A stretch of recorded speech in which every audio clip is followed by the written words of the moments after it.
प्रेरणास्पद कथाएं YouTube channel पर मैं धनंजय जैन आप सभी का हार्दिक अभिवादन करता हूँ। दोस्तों, एक सेठ थे और उन सेठ जी को पता नहीं एक दिन क्या जची कि आज समुद्र की सैर की जाए।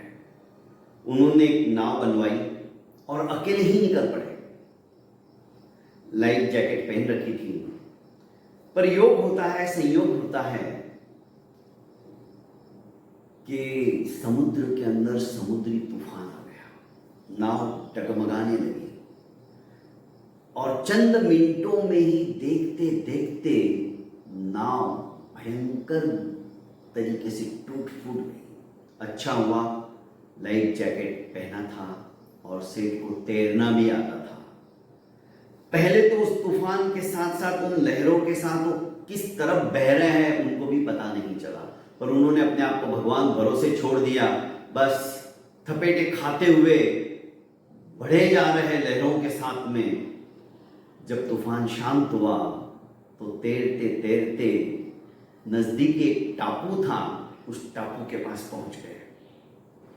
सुनसान टापू, कोई इंसान वहां पर नजर नहीं आया। छोटा सा टापू, जंगली फल खाकर सेठ ने अपना उस दिन का गुजारा किया। सोचा कि कोई ना कोई जहाज, नाव, पोत आ जाएगी तो उसका सहारा लेके अपने शहर वापस चला जाऊंगा, क्योंकि जाने का रास्ता नहीं और दूर दूर तक चारों तरफ पानी ही पानी। पर 4 दिन हो गए, 5 दिन हो गए, कहीं से भी कोई जहाज, यान, पोत कुछ नजर नहीं आई। किसी की नाव तक नजर नहीं आई और उस टापू के ऊपर कोई रहता भी नहीं था। पूरा टापू छान मारा। आखिर सोचा कि अब शायद नियति को यही मंजूर है, चलो यहीं पे रहना शुरू करना ही पड़ेगा। तो उसने अलग अलग पेड़ों से जो खाने योग्य फल है उनका चयन करना शुरू कर दिया और अपना उदर निर्वाह करने लगा। सोचा कि अब पता नहीं कब मुझे यहां से कोई निकालेगा। उसने आशा ही छोड़ दी। सोचा कि चलो यहीं रहना है तो कम से कम छत, सर ढकने के लिए तो चाहिए ना। एक सुंदर सी झोपड़ी बना डालता हूं। और पूरा दिन उसने लकड़ियों को काटना शुरू किया, तोड़ना शुरू किया और देखते ही देखते 2-3 दिन के अंदर उसने रहने के लिए बहुत सुंदर झोपड़ी बना डाली। बस आज झोपड़ी के अंदर आराम की नींद सोऊंगा, चैन की नींद सोऊंगा। आज तक मैं पेड़ों के नीचे ही सोते आ रहा हूं, अब सुकून की नींद आएगी। सायंकाल का समय हो गया था, सूर्य अस्ताचल की ओर जा रहा था।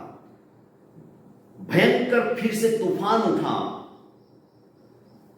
बादल गड़गड़ाहट करने लगे, बिजलियां चमकने लगी और देखते ही देखते घनघोर वर्षा शुरू हो गई। एक बिजली कड़क कर इतनी जोर से उसकी झोपड़ी के ऊपर पड़ी, ये पेड़ के नीचे खड़ा सब देख रहा था कि बस बारिश रुक जाए तो मैं झोपड़ी के अंदर जाऊं।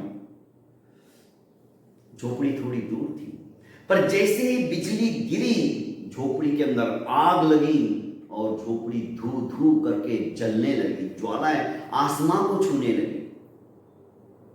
उसने सोचा, हे भगवान, मैंने आज तक किसी का बुरा नहीं किया, किसी का अहित नहीं किया, किसी के हृदय को आघात पहुंचे ऐसे शब्दों का प्रयोग तक नहीं किया। हमेशा मेरे दरवाजे के ऊपर कोई असहाय आया तो उसकी मैंने सहायता की, कोई दुखी आया तो मैंने उसके दुख को निवारण करने के लिए यथाशक्ति प्रयास किया। तो आप मेरे साथ ऐसा क्यों कर रहे हैं? पहले तूफान आया, मेरी नाव तहस नहस हो गई, कोई बात नहीं। मैं तैर के इस टापू पे आया तो इस टापू पे भी कोई नहीं, मैं एकाकी। आज बड़ी मुश्किल से इतनी मेहनत करने के बाद मैंने झोपड़ी बनाई, वो भी आपको नहीं सुहाई, आपने उसको भी जला डाला। मैंने ऐसा क्या गुनाह किया भगवान? वो भगवान को कोसने लगा। मुझे लगता है कि इस संसार के अंदर अच्छाई का बदला अच्छाई से नहीं मिलता है, कुछ ना कुछ गलती होता है। उसके विचार परिवर्तित होने लग गए। इतने में दूर से एक बोट फास्ट उसी की तरफ आती हुई दिखाई दी और चंद मिनटों के अंदर वहां पहुंची। उसमें से 3-4 रक्षक लोग उतरे और उन्होंने कहा कि थैंक यू, आपने अपनी यहाँ पे झोपड़ी वगैरह जो भी है जलाकर उजाला करके हमें इंगित कर दिया कि यहाँ पर कोई रह रहा है और वो विपत्ति में है, तो हम आपको बचाने के लिए, आपको लेने के लिए यहाँ पर आ गए और हमारा अनुमान सच में सही निकला। अब इसके विचार वापस बदल गए कि हे भगवान, क्या आपने इसके लिए मेरी झोपड़ी जलाई थी? आप सचमुच में महान हो प्रभु, आपने तो कमाल कर दिया, वरना इस टापू के पास इतने दिनों से कोई फटका भी नहीं था और आज इस बारिश में, इस तूफानी बारिश में झोपड़ी जल गई तो उसका उजाला देखकर, उसकी जलती हुई प्रज्वलित ज्वालाएं देखकर ये लोग मुझे बचाने आ गए। ये लोग कोई नहीं, प्रभु आपके द्वारा भेजे गए फरिश्ते ही हैं। और सेठ वारंवार उस परमपिता परमेश्वर का धन्यवाद करने लगे। दोस्तों, जो भी होता है अच्छे के लिए ही होता है। बस उस भगवान के ऊपर, उस अन्नदाता के ऊपर, उस कृपालु के ऊपर हमेशा विश्वास बनाए रखना। वो आपका कभी अहित नहीं होने देगा। जैसे माँ बाप अपने बच्चे का कभी भी गलत नहीं होने देंगे, उनका अच्छा ही सोचेंगे। बस हम उसी के बच्चे हैं, वे भी हमारा हमेशा अच्छा ही सोचते हैं और अच्छा ही हमारे लिए करते हैं। बहुत बहुत धन्यवाद दोस्तों। प्रेरणास्पद कथा यूट्यूब चैनल को आपने अभी तक लाइक एवं सब्सक्राइब नहीं किया है तो कर लीजिए और ज़्यादा से ज़्यादा इसे शेयर कीजिए। प्रणाम।